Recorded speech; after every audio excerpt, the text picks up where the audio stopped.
As hy die Ile de France nasionale kampioenskappe is nou so te sê op die einde.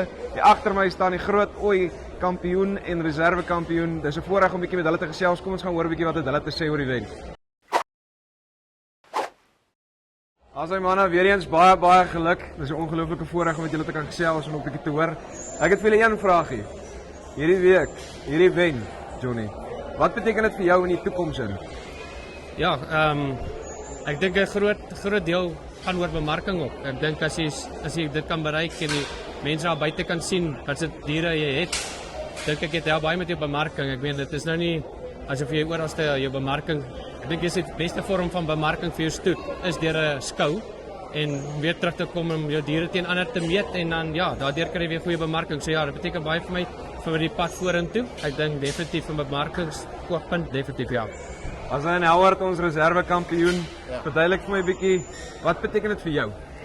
Wag, ek gaan net gou daai oor doen. As hy Howard ons reserve kampioen, wat beteken dit vir jou toekoms? Ja, soos Johnny gesê het, dit beteken baie om vorentoe goed te verkoop en veilings. Ek dink dit sal baie waarde toevoeg tot jou veiling toe. Dit is net lekker om te sien dat jong teelers, dat ons ook teen die groot manne, mense waarna ons opkyk, dat ons nou teen hulle kan ook kompeteer.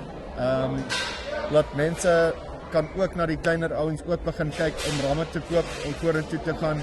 So laat ons kyk. The future is rosy at the moment. As hy groot of klein, kyk hoe mooi lyk julle manne met julle trofees. Weer eens baie geluk en sterkte met die toekoms. Thanks, waardeer. Alraai daai, het julle dit. Dit was die groot kampioen ooie gewees hier by die Ile de France se skou vir 2025. As jy volgende jaar hier wil wees, maak seker jy mis jou kaartjie nie. Klim in by die genootskap en maak seker jy vorm ook deel van hierdie ongelooflike fees wat hierdie skou by Bloemskou was. Dis Farm Spice oor en uit.